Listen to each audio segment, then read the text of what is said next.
All right, guys, Miguel Bennett back here again from the Credit Bull, and I have some more credit repair results, right? So I'm real excited about these ones because it's actually one of my first clients that I had, and they had about 15 different collections, right? And I got them all removed. This is the last collection that was on the report, and I'm about to show you the results. So this is from April 24th. We have researched the results.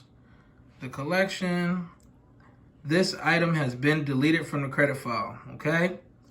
No more collection. So now they can go out and get approved for more cars, get approved for more houses, get approved for more credit cards, and stop getting denied. Because if you know anything about collections or negative items on your report, if you have them, it's going to be really hard for you to get approved for things. Like, people are not going to lend you money when you have these negative items on your report.